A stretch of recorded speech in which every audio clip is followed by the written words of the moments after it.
माझ्या महाराष्ट्रातील बांधवांनो, भगिनी आणि मातांनो, नमस्कार. जय महाराष्ट्र. काय बोलू, कारण गेले काही दिवस त्याच गोष्टी पुन्हा पुन्हा सांगतोय. दिवस एक एक एक एक एक एक उजाडतोय, मावळतोय. नवीन दिवस उजाडतोय, तोही मावळतोय. अनेक जण मला प्रश्न विचारतात, म्हणजे प्रश्न तोच आहे जो तुमच्याही मनात आहे, माझ्याही मनात आहे. एकूणच हे जे काही युद्ध चालू आहे, मला एका लता दीदींच्या गाण्याची आठवण आली. संपूर्ण जगाची अवस्था सरणार कधी रण, याच परिस्थितीत आहे. वाट बघतोय आपण, हे रण संपणार कधी. आणि हे रण लढताना, युद्ध लढताना मागेही आपल्याला बोललो होतो की शत्रू समोर असेल तर आत्तापर्यंत आपण हिंदुस्थानी सगळे जे आहेत, सगळे माझे महाराष्ट्रातले माता भगिनी बांधव आहेत, त्यांनी एक गाव दोन तुकडे करून ह्या शत्रूचा कधीच नायनाट केला असता. पण हा शत्रू दिसत नाही आहे ना, तीच तर पंचायत आहे. आणि हा शत्रूसुद्धा एवढा विचित्र आहे की तो आपल्याच लोकांच्या माध्यमातून आपल्यावरती हल्ला करायला बघतोय. पण तरी देखील आपण सर्वांनी जो एक अभूतपूर्व पराक्रमच, मी म्हणेन, होय पराक्रमच आहे, अभूतपूर्व पराक्रम केलेला आहे की संयम, धैर्य, हिम्मत, जिद्दीने लढतो होता आपण. आणि ही जिद्द, मला खात्री आहे उद्या हे आपलं युद्ध सुरू होऊन, म्हणजे महाराष्ट्राचं 6 आठवडे पूर्ण करतो आपण. 6 आठवडे फार मोठा काळ आहे. गेल्या वेळेला बोललो होतो तेव्हा 5 आठवडे पूर्ण केले होते. आता 6 आठवडे उद्या पूर्ण करू. आकडेवारी काय आहे, महाराष्ट्रामध्ये काय चाललेलं आहे, अनेकांना प्रश्न पडतो. मुंबईत काय चाललंय, महाराष्ट्रात काय चाललेलं आहे. मी नम्रपणाने आपल्यासमोर काही माहिती ठेवतो आहे. याचा अर्थ असं नाही की इतर देशामध्ये इतर राज्य काही कमी करतात, असं नाही आहे. पण आजपर्यंत म्हणजे मी तुमच्याशी बोलतोय, हा आकडा माझा कालचा आहे. त्याच्यानंतर कालची रात्र आणि आत्ता 1 वाजतोय. 1 वाजेपर्यंत आणखीन हा आकडा पुढे सरकलेला आहे. आणि तो आकडा आहे आपण महाराष्ट्रामध्ये किती टेस्ट केलेले आहेत. एक जे काही सगळीकडे काहूर उठतं ना, टेस्ट करा, करतोय आपण टेस्ट. जसं जसं आपल्याला शक्य होतंय तसं तसं आपण या सगळ्या सोयीसुविधा वाढवतो आहोत. आत्तापर्यंत माझ्याकडे जो आकडा आहे, आत्तापर्यंत म्हणजे हा कालचा, मी पुन्हा एकदा सांगतो, काल संध्याकाळपर्यंतचा साधारणतः 66,796, म्हणजे 66,800पर्यंत ह्या टेस्ट झालेल्या आहेत. त्याच्यामध्ये किमान 95% ह्या टेस्टमधले जे आपल्या व्यक्ती होत्या त्या निगेटिव्ह आलेल्या आहेत, म्हणजे त्यांना ह्याचा प्रादुर्भाव झालेला नाही. 66-67 ह्या टेस्ट झाल्यानंतर मग जे चित्र आपल्यासमोर आहे ते हेच आहे की साधारणतः 3,666 टेस्ट केल्यानंतर त्याच्यात 3,600 हे पॉझिटिव्ह आलेले आहेत. एकूण आत्तापर्यंत त्यातले 300-350 हे कालपर्यंत सांगतोय, ज्यांना ह्याचा प्रादुर्भाव झाला होता त्यांना बरं करून आपण घरीसुद्धा सोडलेलं आहे. आत्तापर्यंतसुद्धा एक आपण समाधान मानू शकतोय की जेवढे काही पॉझिटिव्ह रुग्ण आपल्याला सापडत आहेत त्यांच्यात किमान 70 ते 75% हे अतिसौम्य किंवा ज्यांना अजिबात लक्षणं नाहीत या वर्गात मोडत आहेत. आपल्याकडे जवळपास आज 52 रुग्ण हे थोडेसे मध्यम, गंभीर ते अतिगंभीर या वर्गामध्ये मोडत आहेत. आपलं आता लक्ष आहे हे जे गंभीर आहेत त्यांना वाचवणं. पण होतंय काय की काही ठिकाणी आजसुद्धा मला ठिकठिकाणच्या डॉक्टरांकडनं जे काही त्यांच्याशी चर्चा करतोय तर असं समजतंय की बऱ्याच वेळेला अगदी शेवटच्या टप्प्यामध्ये हे रुग्ण आपल्याकडे येतात. म्हणजे आपण काहीच करू शकत नाही. काही केसेसमध्ये तर असे आढळून आलेलं आहे की तो रुग्ण आल्यानंतर त्याचा रिपोर्ट टेस्टला दिल्यानंतर तो जो काय काळ लागतो, टेस्टसाठी जो काय काळ लागतो, रिपोर्ट येण्यासाठी तो लागतोच आहे. तो काय अजून कोणी कमी नाही करू शकलेला. तो रिपोर्ट प्राथमिकता देऊन आपण करून घेतो की हा गंभीर आहे, ह्याचा रिपोर्ट आम्हाला आधी द्या. एक काही अपवादात्मक परिस्थितीत असे झालेले आहे की ते रिपोर्ट येण्याच्या आतच त्यांचं दुर्दैवाने निधन झालेलं आहे. आणि म्हणून मला नेहमी हेच तुम्हाला सांगतो आहे आणि सांगायचं आहे की कोणतेही लक्षण, सर्दी, खोकला, ताप हे लपवू नका.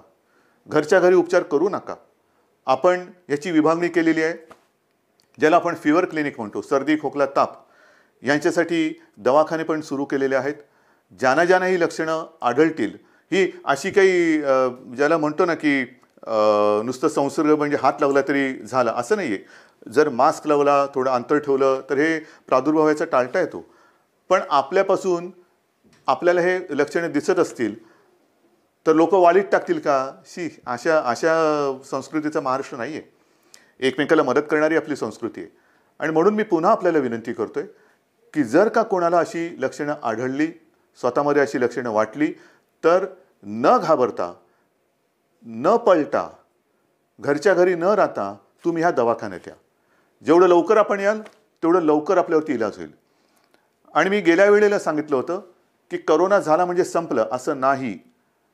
आज सुद्धा जे मी तुम्हाला आकडा दिलेला आहे, बरं होऊन म्हणजे काही ठिकाणी तर जवळपास गंभीर झालेली रुग्णसुद्धा बरे होऊन आपण घरी सोडलेत, म्हणजे त्यांना जाऊ दिलेलं, बरं करून घरी जाऊ दिलेलं आहे.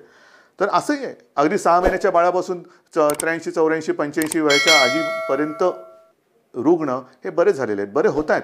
पण वेळेमध्ये आले तर, वेळेत आले पाहिजे. एक गोष्ट मला आणखीन सांगावीशी वाटते की काल मी संध्याकाळी मुंबईतील जे आपले खाजगी दवाखाने आहेत, हॉस्पिटल्स आहेत, किंबहुना स्वतः काही प्रॅक्टिस करणारे डॉक्टर्स आहेत, यांच्यापैकी काही डॉक्टरांशी बोललो. आणि मला समाधान आहेत, हे सुद्धा कुठेही लढायला कमी नाही आहेत. त्यांच्याशी मी स्वतः बोललो, आपले टास्क फोर्सचे डॉक्टर बोलले, महापालिका आयुक्त बोलले. या सर्वांनी एक आपल्याला आश्वासन दिलेलं आहे, विश्वास दिलेला आहे की आज उद्यापासून ह्यांच्या सगळ्या ज्या काही प्रॅक्टिस आहेत, विशेषतः नॉन कोविड पेशंटसाठी, नॉन कोविड म्हणजे ज्यांना कोविड नाही आहे, कोरोना झालेला नाही आहे, असे सुद्धा अनेक रुग्ण, त्यांच्या जुन्या तक्रारी आहेत. कोणाला किडनीचे आजार आहेत, कोणाला हृदयरोग आहे, कोणाला मधुमेह आहे, इतरही काही व्याधी आहेत, काही जणांना अचानक होत आहेत. तर त्यांच्यावरती उपचार करण्यासाठी हे क्लिनिक, हे दवाखाने आणि हे हॉस्पिटल्स ही कोणत्याही परिस्थितीत चालू पाहिजेत. नाहीतर करोना करोना करोना करताना ह्यांच्याकडे दुर्लक्ष झालं तर हाही वर्ग खूप मोठा आहे. त्याच्यासाठी ते आपल्याला मदत करतात. त्या सगळ्यांना मी धन्यवाद देतोय. आणि मी संपूर्ण महाराष्ट्रातील डॉक्टर्सना आवाहन करतोय, विनंती करतो आहे की मुंबईतले डॉक्टर्स तयार झालेले आहेत, महाराष्ट्रामध्ये सुद्धा तयार होत आहेत. पण आता घाबरू नका. तुम्हाला जे जे काही हवं आहे, जे जे काय सरकार म्हणून करता येणं शक्य आहे, ते सर्व सरकार म्हणून आम्ही करतो आहोत. काही काळजी करू नका. तुम्हाला अगदी PPE किट पाहिजे असतील, जिथे जिथे शक्य आहे, कारण आजही या सगळ्या उपकरणांचा थोडा नाही म्हटलं तरी तुटवडा आहेच. मी उगाच काहीतरी खोटं सांगणार नाही आहे, पण तुटवडा थोडासा आहे. पुरवठा होतो आहे, केंद्राकडनं होतोय. राज्य सरकारसुद्धा जिथून जिथून शक्य होईल तिथून हा जो काही उपकरणांचा आपल्याला पुरवठा होऊ शकतोय त्यांना संपर्क करून त्यांच्याकडनं सुद्धा घेतोय. म्हणजे हे होत आहे, परिस्थिती सुधारते, नक्कीच सुधारते. धान्याच्या बाबतीत सुद्धा जवळपास 80-90% लोकांपर्यंत राशन आपण पोचवलेलं आहे. भगवा रेशन कार्डच्या बाबतीमध्ये राज्याने जो एक मोठा निर्णय घेतला त्याच्याप्रमाणे वाटप आता येत्या काही दिवसात सुरू होते. आपण त्यांना कमी दराने, सवलतीच्या दराने अन्नधान्य देतो आहोत. केंद्राने सुद्धा, मी मागे जे बोललो होतो किमान आधारभूत किमतीने, त्याच्या बाबतीत सुद्धा ते मदत करतायत. आपल्याला अजून काय करता येणं शक्य आहे ह्याच्याबद्दल विचार करून केंद्राशी आपली बोलणी चालू आहेत. केंद्र सुद्धा आपल्याला मदत करते. महत्त्वाचा मुद्दा काय, अनेकांना असं आजही वाटते की केंद्र सरकार मोफत धान्य वाटते, तुम्ही का नाही देत? मोफत धान्य, केंद्र मोफत धान्य देते, मग तुम्ही का नाही देत? मोफत देत आहे, पण ते आत्तापर्यंत तरी फक्त त्यांनी तांदूळ दिलेला आहे. आणि हा तांदूळसुद्धा अन्न सुरक्षा जी काही आपली एक योजना आहे त्यातल्या लाभार्थ्यांसाठी आहे. जसजसा तांदूळ येतोय तसं तोही आपण वाटतोय. या तांदूळाबरोबर आपण डाळ आणि गव्हाची मागणी केलेली आहे. कारण नुसता तांदूळ घेतोय तो आम्ही देतोय, पण तांदूळासोबत म्हणजे भाताबरोबर गहू आणि डाळ तर पाहिजे. त्या गहू आणि डाळीची सुद्धा आपण मागणी केलेली आहे. आणि मला विश्वास आहे अजून जरी त्याच्यात काही सुधारणा झाली नसली तरी लवकरात लवकर केंद्र सरकार ही आपली मागणी मान्य करून डाळीचा आणि गव्हाचा सुद्धा पुरवठा आपल्याला करेल. तो जसा येईल तसा तो आपण वितरण करायला त्याची सुरुवात करतोय. एकूणच काय की हळूहळू आता गोष्टी या आपल्याला लक्षात आल्यानंतर त्याच्याही बाबतीत यंत्रणा ही व्यवस्थित काम करते आहे. हे सगळं करताना आता उद्या 20 तारीख आपण तर आपला लॉकडाऊन 30 तारखेपर्यंत आणि केंद्र सरकारने म्हणजे माननीय पंतप्रधानांनी तर 3 मे पर्यंत केलं. चांगली गोष्ट केली. ह्याचं कारण असं की गेल्या काही दिवसामध्ये हे जे काही आकडे आहेत हे केंद्र सरकार सुद्धा बोलते की थोडेसे त्याच्यामध्ये घट होते. महाराष्ट्रामध्ये सुद्धा आणि मुंबईमध्ये सुद्धा मी अद्याप काही बोलणार नाही आहे. गेल्या काही दिवसातले आकडे ह्याची पुन्हा मी एक तपासणी करायला सांगितले की मला खात्रीपूर्वक सांगा. आहे रोजची मला माहिती येते, पण कुठेही भ्रमात आपण राहायचं नाही आहे. कारण हा कोरोना जो आहे जगभराचा आपण अनुभव घेतला तर त्याची वाढ होते, पुन्हा थोडी खाली होते, पुन्हा वरती येतो, पुन्हा खाली जातो. हे थोडं वरखाली होतं. खाली लवकर येईल आणि वर जास्त जाणार नाही ह्याची दक्षता आपल्याला घ्यायची. कुठेही भ्रमात राहून चालणार नाही, गाफील राहून चालणार नाही. आता काय झालं, आला खाली नाही, खाली नाही तो खाली आला आणि आपण गाफील राहिलो तर तो खाली आणि जाऊ रे. तर तसं नको आहे, मला गाफील राहायचं नाही आहे. आज मला महत्त्वाचं जे सांगायचं आहे की 20 तारखेपासून जे काही सगळं ठप्प झालेलं आहे, अर्थचक्र आपलं या कोरोनाच्या चिखलात रुतलेलं आहे. अर्थचक्र हे पुन्हा फिरवायलाच पाहिजे, नाहीतर कोरोनातून आपण बाहेर पडू आणि आर्थिक संकटात म्हणजे आगीतून फुफाट्यात. आणि त्याच्यासाठी उद्यापासून परत एकदा गणपती बाप्पा मोरया करून काही ठिकाणी आपण याला मोजक्या आणि माफक स्वरूपात परवानगी देत आहोत. त्याबद्दल सुद्धा मला थोड्याशा गोष्टी स्पष्ट करायच्या आहेत. आता एकूण राज्याचं जर का चित्र आपल्या डोळ्यासमोर आणलं तर काही जिल्हे सुदैवाने हे 0 रुग्णाचे आहेत. 0, तिकडे एक सुद्धा रुग्ण नाही आहे आणि तो होताही कामा नये. काही ठिकाणी जे थोडेसे होते त्याच्यात आता घट येत म्हणजे नवीन रुग्ण नाही आहे आणि त्याच्यात वाढ होत नाही आहे. आहेत ते सुद्धा बरे होऊन घरी चाललेले आहेत. मग आपण थोडे झोन केलेले आहेत, red zone, orange zone, green zone. Red zone साहजिकच आहे, जिकडे आज देखील रुग्णांच्या संख्येमध्ये वाढ होते ते रेड झोन आहे. ऑरेंज झोन जिकडे रुग्ण आहेत पण नवीन वाढ तशी झालेली नाही आहेत. आणि तिसरं ग्रीन झोन म्हणजे तिकडे 0 आहे. तर ह्या खास करून ग्रीन झोनमध्ये आणि ऑरेंज झोनमध्ये आपण माफक स्वरूपामध्ये उद्योगधंद्यांना परवानगी देतो आहोत. ह्याबद्दल सूचना या तळागाळापर्यंत गेलेल्या आहेत. आजपर्यंत आपण काय करत होतो, फक्त आणि फक्त जीवनावश्यक वस्तूंच्या उद्योगांना आणि त्याच्या मालवाहतुकीला परवानगी देत होतो. आता जिथे जिथे शक्य आहे त्या उद्योजकांना सुद्धा आपण सांगतो आहोत की जर तुम्ही तुमच्या मजुरांची काळजी, कर्मचाऱ्यांची काळजी तुमच्या त्या आवारात घेत असाल, आम्ही धान्य पुरवठा करू, तुमचं रॉ मटेरियल येईल, सगळं काम तुम्ही करा, मजुरांची ये जा होता कामा नये. कारण हे जे काय माल वाहतूक वेगळी आणि व्हायरस वाहतूक वेगळी. आपल्याला व्हायरस वाहतूक नाही करायची, आपल्याला माल वाहतूक करायची. म्हणून माल चालू राहील, त्याची वाहतूक चालू राहील, पण व्हायरस बंदी ही राहणारच. व्हायरसची वाहतूक होणार नाही. ही व्हायरसची वाहतूक ही कळत नकळत होते आहे आणि म्हणून आता मला कोणताच धोका पत्करायचा नाही आहे, अजिबात नाही आहे. जे तुम्ही आत्तापर्यंत सहकार्य केलेत मला माहिती आहे खूप कठीण आहे. काही न करता शांत बसून राहायचं ह्याच्यासारखी दुसरी मला नाही वाटत दुसरी कोणती शिक्षा असेल. पण ती शिक्षासुद्धा तुम्ही एक तुमचं कर्तव्य म्हणून भोगता आहात, सोसता आहात. तुम्ही शिस्त पाळताना मी दुसऱ्याला शिस्त नाही मोडू देणार, अजिबात नाही. कारण ती आता परवडणार नाही आपल्याला. आणि त्याकरता आपण ह्या काही गोष्टी सवलती म्हणा किंवा थोडीशी एक हातपायाची म्हणजे बराच वेळ अंग आखडून गेल्यानंतर हळूहळू आपण सुरू करतो ना, तसं सुरू करायचं आहे. एकदम उठून उड्या मारायला लागला तर पुन्हा काहीतरी व्हायचं. तर तसं नाही, हळूहळू शिथिलता आणत आपण पुन्हा पूर्वपदावरती यायचं आहे. आणि त्याच्याकरता ह्या काही ज्या मुभा म्हणतोय त्या आपण देतो आहोत. त्याच्यामध्ये साहजिकच आहे शेती आणि कृषी ह्याच्यात पहिले बंधन नव्हतं, आत्ताही नाही, राहणार नाही. जीवनावश्यक वस्तू, त्यांचा पुरवठा, त्यांचं उत्पादन ह्याच्यात कुठेही एक रुकावट येणार नाही. इतरही काही ज्या काही गोष्टी आहेत त्याचीसुद्धा वर्गवारी केलेली आहे. केंद्राकडनं सुद्धा आत्ताच एक सूचना आलेली आहे, सूचनाची नियमावली आलेली आहे, त्याच्याप्रमाणे सुद्धा काही होईल. म्हणजेच काय की एक लक्षात घ्या की जिल्ह्याच्या वेशी आपण उघडत नाही आहोत, अजिबात नाही. या जिल्ह्यातून त्या जिल्ह्यात जायला अजूनही परवानगी दिलेली नाही. फक्त माल वाहतूक होत राहील, पण आपण तर घरातच राहायचं आहे. जिल्ह्यातल्या जिल्ह्यात जिथे म्हणजे हे जिल्हे जिथे त्याच्यात काही 0 आहे, ग्रीन झोन आहे, तिथल्या तिथे म्हणजे तिथे आता कोरोना नाही आहे, त्याच्यात आपण तिथल्या तिथे ये जा करायला देतोय.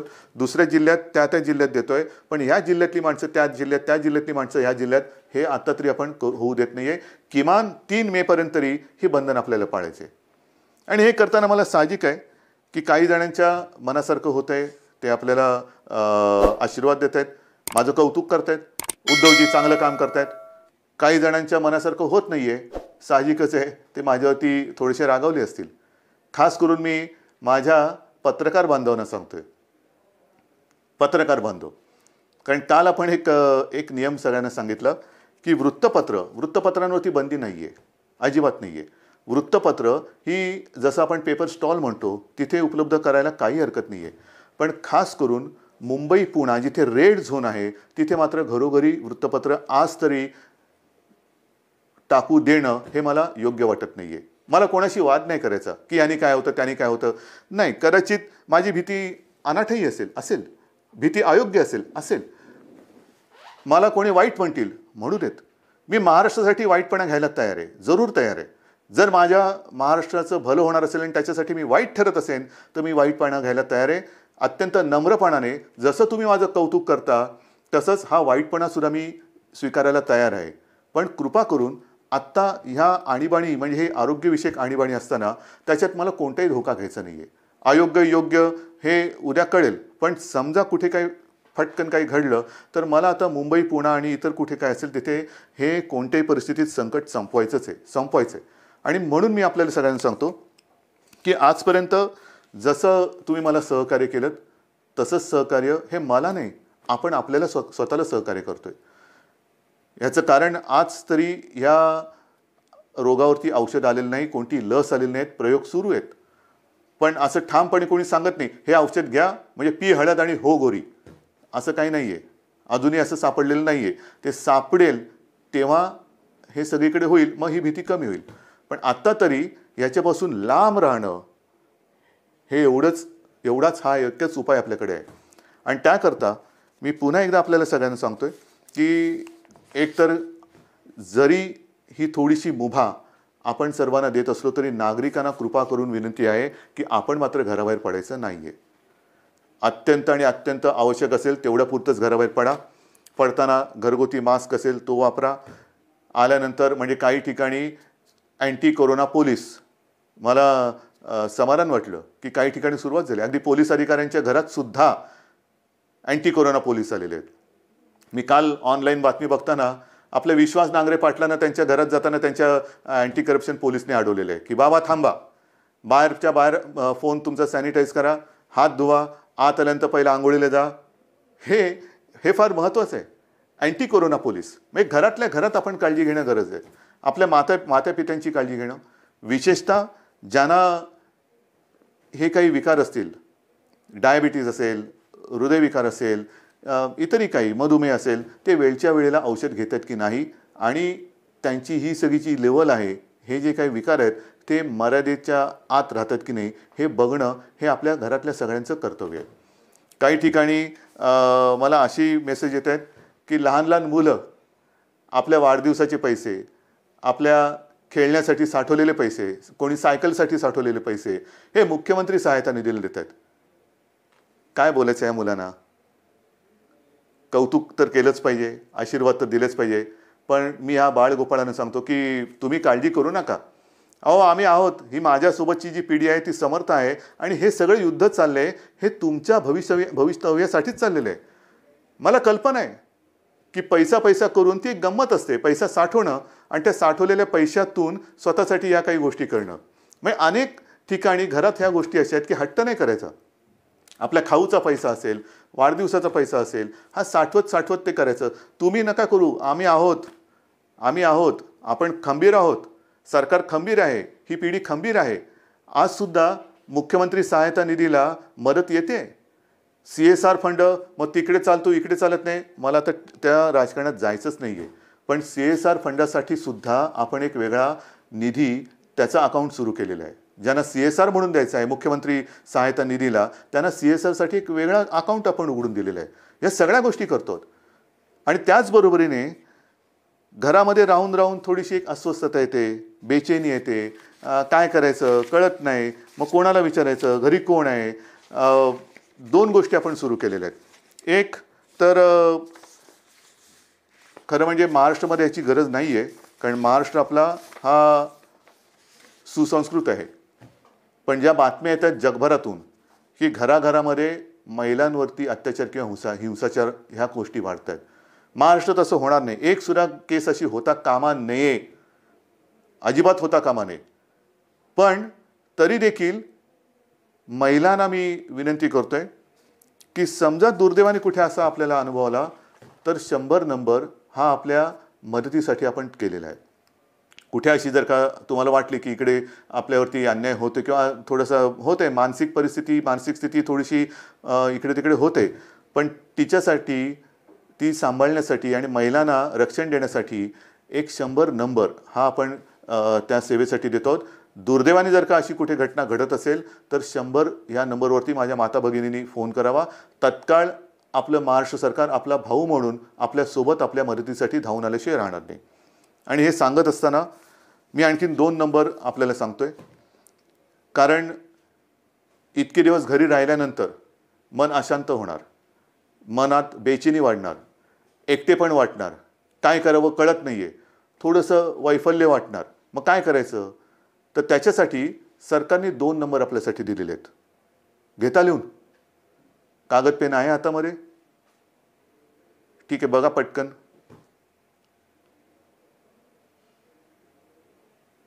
घ्या लिहून. पहिला नंबर आहे तो मुंबई महापालिका आणि बिर्ला. अनेक स्वयंसेवी संस्था आपल्याला विविध रूपाने मदतीला येत आहेत. कोणी अन्नधान्य देत आहे, कोणी पैसे देत आहे, कोणी उपकरणं देत आहे, काही या सेवा देत आहे. त्याच्यामध्ये बिर्ला आणि मुंबई महापालिका ह्या दोघांनी मिळून एक सेवा सुरू केलेली आहे. नंबर नीट लिहून घ्या. 1800 लिहिलात? 1800 120 820050. पुन्हा एकदा सांगतो. 1800 120 820050. हे मुंबई महापालिका आणि बिर्ला यांच्या सौजन्याने आहे. दुसरा नंबर जो आहे त्याच्यामध्ये आपला आदिवासी विभाग आहे. त्या आदिवासी विभागाने एक जबाबदारी घेतली, त्यांना सुद्धा धन्यवाद देतो. त्यांच्यासोबत प्रोजेक्ट मुंबई ही एक संस्था आहे आणि दुसरी प्रफुल्ला. ह्या तीन जण मिळून त्यांनी सुद्धा ही एक सेवा सुरू केलेली आहे. तोही नंबर देतो. तो नंबर घ्या. 1800 बरोबर आहे. 1800 102 4040. सांगू परत? घ्या. 1800 102 4040. तर असं हे आपण जे काय करता येणं शक्य असेल ते करतोय. पण तूर्त 3 मे पर्यंत बाकी सगळ्या गोष्टी ह्या लॉकडाऊनमधल्या तशाच बंद राहतील. कोणत्याही स्वरूपाचे धार्मिक, राजकीय, सांस्कृतिक कार्यक्रम हे महाराष्ट्रामध्ये होणार नाही. कोणत्याही प्रकारची रेल्वे वाहतूक, विमानाची वाहतूक ही महाराष्ट्रात, मुंबईत होणार नाही. वृत्तपत्र माझ्या बांधवांना त्यांना सांगतोय की काल मी काही जबाबदार संपादकांशी आणि व्यक्तींशी बोललो. त्यांना नीट समजून सांगितल्यानंतर त्यांनाही हे लक्षात आलेलं आहे. येत्या 2-3 दिवसात मुंबई पुन्हा वगळून इतरत्र महाराष्ट्रामध्ये आपण काय करू शकतो त्याच्याबद्दल आपण निर्णय घेतो आहोत. काळजी करू नका. सगळ्यांनाच कामं करण्याची इच्छा आहे. कोणालाच असं वाटत नाही आहे की हे बंधन आपल्याला फार हितकारक आहे. अजिबात नाही आहे. शेवटी बंधन टाकणं ही आनंदाची नाही तर अत्यंत क्लेशकारक गोष्ट असते. तुम्हाला मी उलटं मुख्यमंत्री म्हणून आणि सरकार म्हणून आमचं काम असं आहे की जास्तीत जास्त स्वातंत्र्य, एक मोकळेपण हे आपल्या जनतेला द्यावं, आनंद त्यांना द्यावा. पण ही परिस्थिती अशी आहे की सगळ्यांना बंधन आणण्याची एक विचित्र परिस्थिती या सरकारवरती आणि संपूर्ण जगावरती आलेली आहे. मला खात्री आहे की ह्या सगळ्या गोष्टी आपण समजून घेत आहात. समजून घेतल्या नसत्या तर तुम्ही सहकार्यच केलं नसतं. विशेषतः जे इतर राज्यातले मजूरसुद्धा आहेत त्यांनी सुद्धा आता सहकार्य करण्याचं एकूण मला दिसतंय की ठरवल्यासारखं आहे, कारण ते सुद्धा शांत झालेले आहेत. त्यांच्यासाठी मी पुन्हा बोलतो कि केंद्र सरकार के साथ हमारी बात चल रही है. आने वाले कुछ ही दिनों में मुझे पक्का भरोसा है, विश्वास है कि कुछ ना कुछ तो रास्ता निकल कर आएगा. और आप चिंता मत करो, महाराष्ट्र में आहिस्ते आहिस्ते हम काम शुरू करने जा रहे हैं. अगर संभव है तो आप आइए, काम पर लौट आइए, आपकी रोजी रोटी चालू रहेगी.